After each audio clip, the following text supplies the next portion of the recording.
Desire is powerful. It builds kingdoms. It inspires wars. It makes mortals defy reason. But sometimes, desire does not reach outward. Sometimes it turns inward, into the house, into the blood.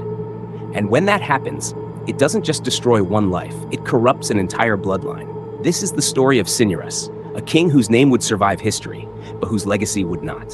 Cinyras was not a tyrant. He was a ruler of Cyprus, respected, wealthy, favored by the gods. His halls were filled with music, incense, and gold. He had status, he had honor, he had children, and among them, a daughter whose beauty would become a curse. Her name was Myrrha. She was young, untouched by scandal, raised in privilege. But the gods do not always curse with lightning. Sometimes they whisper, and whether it was vengeance, fate, or divine cruelty, something twisted inside her. Not admiration, not affection, desire, for the one man she could never desire, her father. At first, it horrified her. She resisted it. She tried to starve it. She prayed for it to leave. But forbidden thoughts grow stronger in silence, and shame feeds obsession. She could not eat, could not sleep, could not escape the image of him, the king, her father. And the more she fought it, the more it consumed her. Desire became torment. Torment became desperation. And desperation always seeks action. She confided in one person, her nurse, not for approval, not for permission, but for relief. The nurse was horrified, but horror is weaker than pity, and pity, when misguided, becomes complicity. There was a festival approaching, a time when the queen would be absent. The palace would be drunk with darkness would cover what light could not. The plan was simple: disguise, silence, night. Cinyras would not know. He would believe he was with a stranger. And in the blindness of darkness, the unthinkable would happen. For 12 nights, 12, the king lay with a woman he did not recognize. He praised her mystery, her silence, her secrecy. He never asked her name, and she never gave it. But desire is greedy, and secrets cannot survive curiosity. On the final night, Cinyras demanded to see her face. He lit a lamp, and the flame revealed truth, not a stranger, not a mistress, his daughter. In that instant, desire turned into horror. The king staggered back. The air thickened with realization. What had he done? What had she done? What had they become?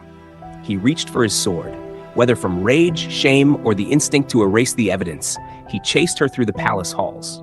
She fled into the night, into the wilderness, into the dark, praying for escape, not from her father, but from herself. And the gods answered, but not with forgiveness.